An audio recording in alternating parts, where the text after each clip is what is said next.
"13 years."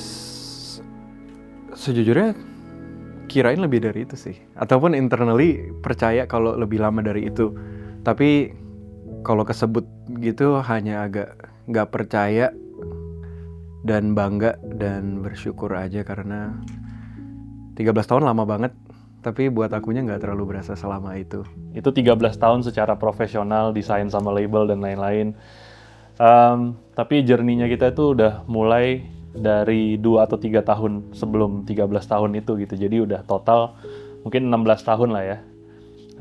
Mulai menulis lagu bareng adik-adik gua dan berkarya bareng gitu sama mereka dari ya cuma anak-anak SMP yang tiba-tiba punya hobi bermusik gitu. Sebetulnya emang banyak banget memori yang dijalanin. Maksudnya sebagai kakak adik ya.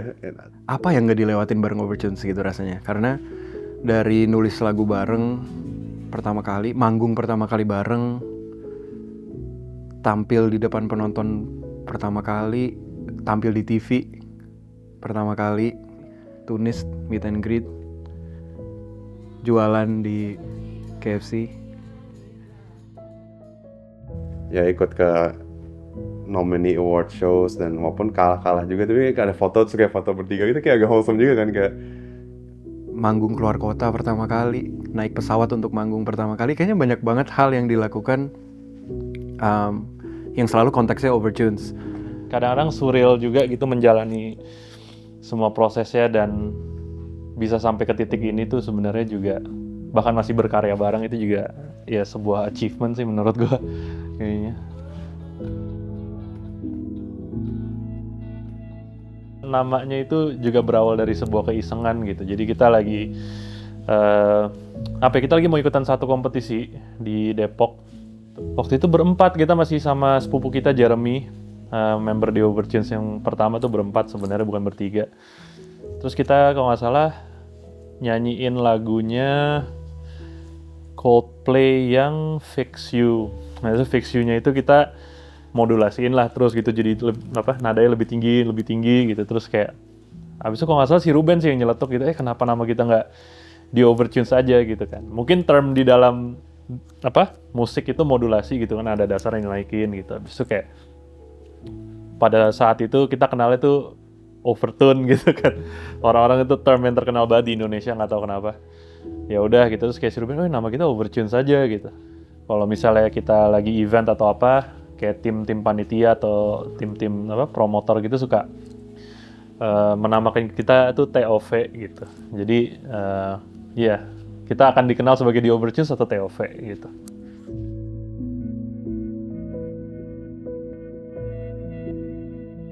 Sebelum 2012 manggung di toko buku deket rumah. Pertama kali kita ikut lomba-lombaan band gitulah. Nama tempat bukunya Lexika dulu. Terus kita kayak salah satu awal-awal pakai nama Overtunes buat manggung gitu. Bawain 4 lagu total kayaknya, semuanya cover. Ada 1 lagu original. Di situ kita dapat juara 3 kalau nggak salah. Terus itu tapi kayak buat aku core memory banget karena pertama kali ngerasa, dapat kayak sertifikat gitu nih, menang pertama kali sebagai band Overtunes gitu. Terus kayaknya tuh spark passion lebih juga untuk terus berkarya. Kita suka banget musik, suka banget beride dan bermimpi kali ya. Jadi dulu zaman Overtunes awal, saat aku dulu mulai suka banget bikin lagu dan produksi lagu sendiri seadanya di laptop gitu. Terus kita berandai-andai lah, kayaknya kita coba deh bikin EP 4 lagu doang. Dulu sampai aku yang desain sendiri kayak cover artworknya gitu. Masih ada sih filenya, jadi harusnya masih bisa di trace. Judulnya Circuit EP. Itu kayaknya tahun 2011 artinya, atau sebelumnya bahkan.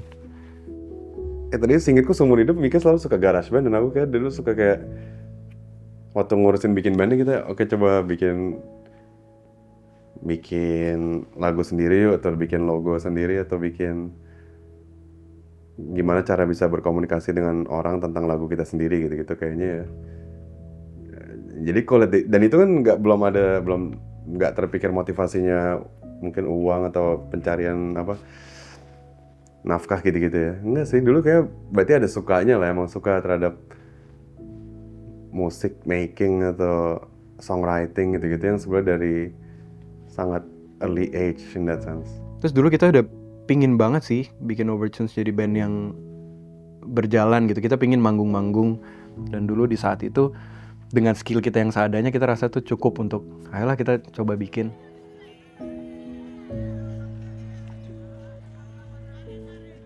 Dimulai dari dulu aku ikut X Factor juga yang tidak direncanakan. Anehnya bisa sampai manggung terus sampai top 4. Dan di kala itu sebenarnya aku minta sih kayaknya sebisa mungkin Overtunes jangan sampai hilang gitu di masa-masa X Factor. Kita pun di sosmed selalu rajin banget tetap update sampai akhirnya ada kesempatan buat aku bisa bawa Mada dan Ruben juga untuk tampil di X Factor gitu. Dulu buat aku kayak nih keren banget nih, kalau aku dulu mau kalah pun at least yang ku ingin udah terjadi gitu. Gue sama Ruben tuh yang kayak lumayan bergerilya di belakang panggung untuk kayak bagi-bagiin flyer gitu ke penonton yang datang hari itu. Sampai jam 4 pagi kita masih ngobrol-ngobrol gitu sama fans-fansnya Mika Angelo gitu pada waktu itu gitu. Terus kayak guys dengerin nih bandnya kita gini. Aku kakaknya, Ruben kakaknya juga. Terus kayak kita bagi-bagiin flyer gitu. Terus kayak rame di sosmed dan apa. Akhirnya ya dinotis sama, ya hari-hari dinotis sama label, terus desain sama label tuh keinget banget. Iya dari situ kayak cepet banget aja sih masuk Overtunes kontrak, tiba-tiba dalam berapa bulan ke depannya kita udah rilis EP Sayap Pelindungmu. Yang kalau dipikir-pikir sekarang emang dulu muda banget, kayak aku masih umur 16. Susah untuk mengingat segala detailnya, tapi dari situ udah kayak langsung berubah aja hidupnya tanpa kita benar-benar sadar. Cuma kalau lihat dengan kacamata sekarang penuh dengan berkat sih kayaknya, magical times.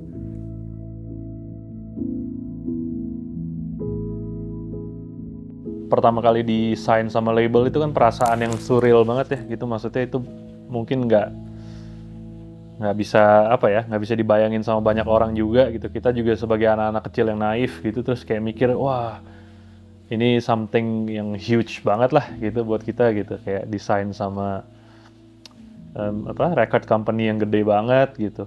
Ya ada yang bilang ideal atau tidak ideal situasinya, tapi yang pasti bagi kita gitu aja kan. Bagi orang ada yang bilang apakah terlalu early terceburnya dan jadinya mungkin terlalu banyak pressure yang unnecessary gitu mungkin waktu di usia muda sebagai recording artist. Buat anak umur segitu dulu kayaknya kita ada era-eranya deh. Udah masa-masa kita bener-bener kayak anak terlalu happy, dikasih kesempatan bisa ngerjain ini secara serius. Ada pelan-pelan mulai sadar kalau kita harus mulai involve di beberapa hal. Jadi rasanya aku rasa lebih banyak pembelajaran gitulah selama di dalam, yang mungkin juga kepengaruh emang umurnya kita juga umur lagi transisi untuk banyak belajar, dan membingungkan juga buat orang industri melihat kita gitu, kayak ini anak masih anak kecil apa sebetulnya udah ngerti ya gitu kan.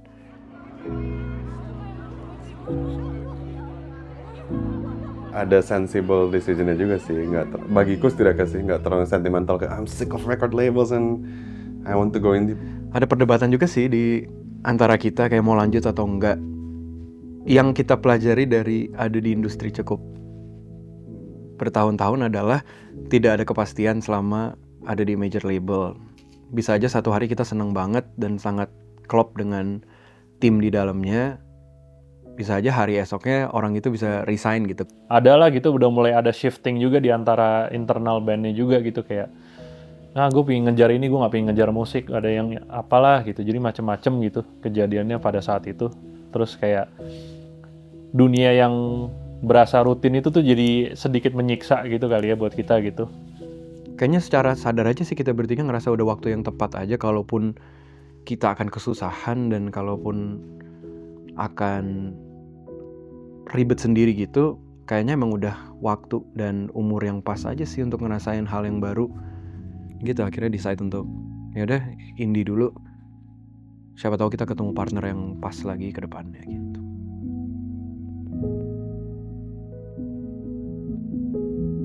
Ya ternyata pandemi itu juga, gue nggak bakal bilang sejauh kayak silent killer atau apa ya, tapi kayak buat semua orang itu periode berat dimana kita nggak bisa keluar, nggak bisa ngapa-ngapain, tapi berakhir menintrospeksi diri banget gitu. To the point of kayak segala yang mungkin lu nggak bikin salah atau nggak bikin apa, itu jadi kayak semuanya jadi ke zoom gitu rasanya, dan semua problem yang tadinya rasanya kecil malah jadi besar banget, semua emosi yang tadinya kecil banget malah jadi besar banget gitu. Jadi itu pandemi itu bener-bener bikin apa ya, stres banget sih sebenarnya gitu buat mungkin buat kita bertiga gitu. Passive period itu sebetulnya real banget dan tidak terjadi kayak tiba-tiba juga. Aku rasa kayak bibit-bibit kejenuhan itu adalah di umur ketika orang-orang lain tuh bisa explore hobi dan pertemanan dan passion lainnya, kita tuh sebetulnya terjebak di dalam satu pekerjaan yang mau gak mau harus kita lakukan tiap harinya, tiap minggu harus manggung, harus nulis lagu gitu-gitu.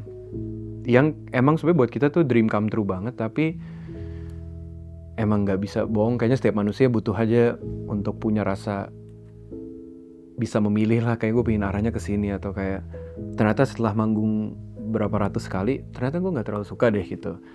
Awalnya kita kira tuh kita bakal rilis album di 2024 kalau nggak salah, jadi Endlessly tuh kayak cuma jadi part 1 of the album gitulah. Tapi dengan pengerjaan EP itu mungkin kita ngerasa kayak jenuh yang tadinya kita pikir bakal hilang ternyata masih ada gitu. Jadi banyak obrolan yang kita perlu bilang lebih secara transparan dan apa adanya aja gitu ke satu sama lain. Jadi kita delay terus gitu dengan harapan ya suatu saat akan resolve gitulah. Tapi ternyata nggak sesimpel itu, dan akhir-akhirnya jadi passive period itu sih, karena rasanya mau gerak salah. Karena aku juga nggak pingin Overtunes kayak sekedar comeback terus di tengah-tengah kayak abis bensin lagi gitu, gara-gara kita tiba-tiba ada salah satu yang males, terus yang dua jadi males, tiga-tiganya jadi males gitu. Karena itu rasanya yang terjadi di EP itulah. Jadi emang rasa passive period itu sebenarnya kita nggak bisa bilang dengan sengaja gitu. Tapi kayak pelan-pelan energinya habis aja untuk ngurusin hal yang emang mungkin kita bertiga hatinya nggak lagi sama-sama di situ gitu. Sehampir itu tuh quitting, kayak sehampir itu untuk bilang ya udah Overtunes pensiun. Kayaknya Mika deh salah satu yang ngidein kan, bahwa kayaknya udahlah kita bikin terakhir aja nih gitu-gitu, atau kayaknya bahkan dia kayaknya mau bubarin, nanti confirm aja deh kayaknya. Bagiku apa ya, aku juga mungkin jadi agak, mungkin emang desperately trying to escape music, mungkin bagiku sendiri kalau jujur. Bisa jadi emang kayak ada sebuah pengen menguji diri di konteks lain gitu, kayak boleh gak sih gak di judge atau mengukur sukses diri dari by being a good or bad guitar player or musician or recording artist yang can sell a lot of record atau dikit gitu-gitu. Kayaknya mungkin pada saat itu kayak pengen main different game. Ya jadi si Mika akhirnya pergi berkarya sendiri, Ruben sempat berkarya sendiri. Gue mungkin baru kayak 2-3 tahun kebelakangan ini baru berani untuk kayak melangkah nyoba bikin project solo gitu. Adalah gitu kayak periode dimana akhirnya kita kayak udah nih kita bertiga tuh agak susah nih gitu untuk kayak nulis bareng lagi gitu. Ngejam bareng aja udah sempet kayak ada periode kita stop gitu. Cuma kayak yang tetap jalan cuma kayak kalau ada panggilan manggung gitu atau apa gitu. Karena waktu itu mungkin emang nulis bertiga lagi gengsi aja sih, kayak nggak mau, dan kayaknya nggak ketemu aja gitu, nggak, entah gengsi apakah pada pengen nulis perspektifnya masing-masing sendiri atau gimana. Mungkin diperlukan, mungkin unnecessary, bisa jadi nggak perlu sampai gitu-gitu banget, tapi ya sih, kita kadang suka bangga dengan bilang kita nggak pernah kayak Oasis atau Jonas Brothers dalam level berantem. Itu semua juga ada lah dinamika dingin-dingin, kalaupun nggak tonjok-tonjokan. Itu semua hal yang kita perlu obroli internally. Jadi seneng karena akhirnya terjadi. Maksudnya selama bertahun-tahun Overtunes, selama bertahun-tahun kemarin ini, obrolan kita pun semakin kita dewasa, semakin bisa open up lah tentang gimana sih kita ngelihat satu sama lain selama 20 tahun ke depan gitu. Kita misalnya kayak aku nanya Ruben kayak, Ben, lu sampai umur 40 masih mau manggung touring gini? Terus dia bilang, enggak sih, enggak kepikiran sama sekali misalnya gitu. Itu pun juga dia bisa tanya ke Mada gitu kayak, Mad, lu sebenarnya sekarang suka bermusik tuh sukanya apanya gitu. Nah aku rasa itu hal yang terlalu lama tertunda obrolan-obrolan itu karena emang kita bekerja gitu. Jadi seneng dengan adanya passive period tadi. Sebetulnya kita as brothers dan sebagai manusia aja yang sebenarnya hidupnya itu bisa terpisah satu sama lain juga. Jadi ada kesempatan untuk ngomongin gitu sih karena kayak dari dulu aku selalu bilang juga kayak sebagai keluarga prioritasnya di atas kita sebagai band lah. Jadi kalaupun Overtunes nggak boleh, kalau Overtunes harus dipaksa lanjut tapi kita sebagai siblings semakin jauh, menurut aku nggak worth it untuk dilakukan.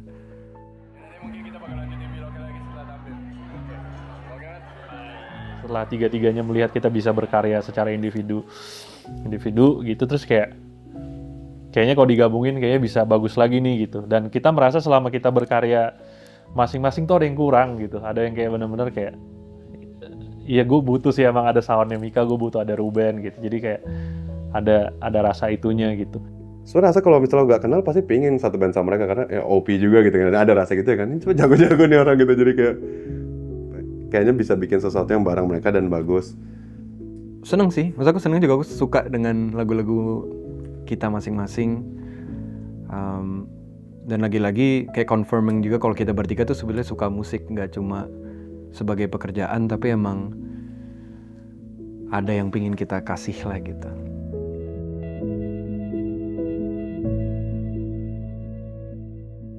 Ada faktor X yang ketika kita bertiga disatuin itu nggak kita temuin gitu ketika kita jalan sendiri-sendiri gitu. Dan iya sih gitu, once kita ngumpul lagi di studio dan lain-lain, ternyata ya ini yang kita mau gitu ya, mau sebenarnya gitu. Dan kita secara emosional bertiga udah jauh lebih healthy, lebih dewasa mungkin ya gitu, pertimbangan sana sini gitu. Dan gue merasa di Overtunes itu belum pernah ke titik dimana kita mencapai full potensial kita gitu sebagai pop band. Menurut gue hasrat dan jiwa gue untuk kayak menulis itu tuh masih belum pudar gitu. Jadi kayaknya harus tetap lanjut no matter what gitu sih.